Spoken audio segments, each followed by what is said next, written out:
We were talking earlier with Brian Fryer at TVFCU about interest rates and credit and mortgages and that type of thing. Your money, basically, and making it work for you. So that theme kind of continues serendipitously with Mark Hite, who is here now with the Mark Hite team, because you're seeing kind of the effects of that concern with credit and interest rates in the real estate business. 100%, they are directly related, and more so right now than at any point we've seen in my 20-year career, in all candor, Julie. You know, interest rates peaked last October at 7.08%, and yesterday they were at 6.875.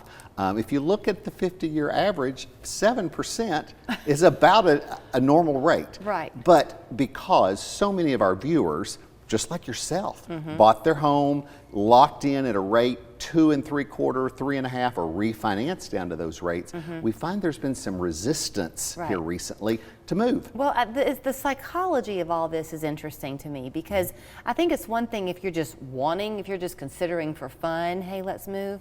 But if you really need a bigger house or a smaller house or for whatever thing, you don't want to be paralyzed in fear. Because like you say, there are different ways to reach that goal. The best example I can give you, we were down in Chickamauga the other day, and the family have had 2 children, and so they have outgrown this house. They found the home they wanted, they went to get pre-qualified, and rates that day were 6.75. And they said, oh my gosh, we've got a 2.75. They were just paralyzed thinking about the differential in that rate, but the reality was, because we do have some creative financing where we can buy down a rate for the first 2 years to help soften that blow right now, so you go ahead and get the home you want and not be as married to that mortgage. Before I jump ahead, do you want to explain what some of those things are? So the perfect example, the median price here in Hamilton County is $300,000. So if you put 5% down on your new home and on a $300,000 mortgage, interest rates yesterday were 6.875. So the first year the seller pays to buy your rate down 2 points. Now then your first year, you're at 4.875, which is almost a $380 a month savings in your payment. Okay, so let me walk through this with me. So I'm selling my house to you. Yes. And I'm selling you my house for $300,000. That's the agreed upon purchase price.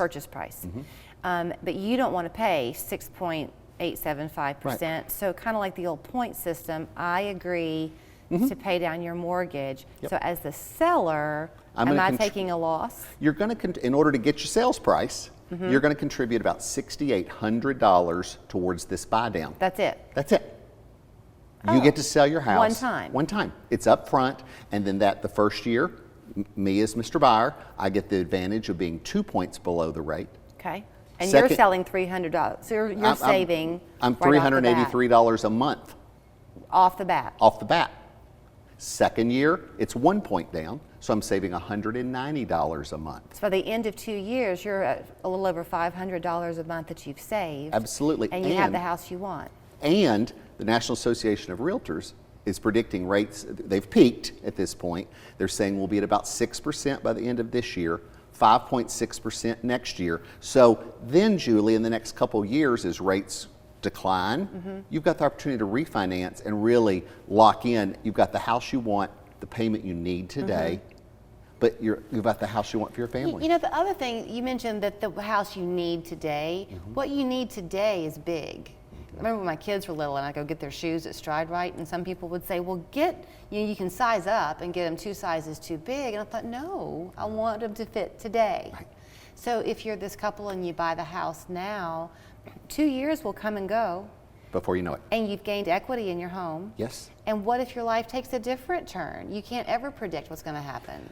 And because the way prices have escalated over the last couple of years, you've got more equity to put down your down payment, or maybe you take that money, like we were talking before the show, and pay some other debt down, some credit card debt, or pay off a car, Right. and restructure financially where it's a win all the way around. So we'll tie back into Brian real quickly and the credit scores.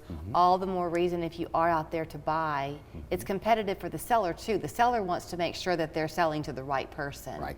So you want to make sure you're locked in with all of your ducks in a row before you make an offer. You really want to be pre-approved. And that really starts with a good local loan originator, just like the team at TVFCU or any of a number of other folks that I can recommend you to. It's not just pre-qualified where they look at debt to income ratio, but they've really pulled you up. They look at your score, they look at your history, just like Brian was talking about, and tell you exactly what they can quote you on that day. You mentioned a key word for you, so I'll say it and then you can run with it, and that's local. Look, in this competitive transitioning market, local is more important, Julie, than ever before. If we see problems with transactions, it's when a third-party lender who's in a cube in another city who has no local ownership, just like your partners at TVFCU. All right, here's where you will find local Mark. That's what he calls himself. Down on the south side of Chattanooga, 265-0088 is the phone number. MarkHiteHomes.com. Of course, his preferred thing is for you to find him at your front door, because he would love to help you either buy or sell the home that you're looking to do. Thank you so much, Mark.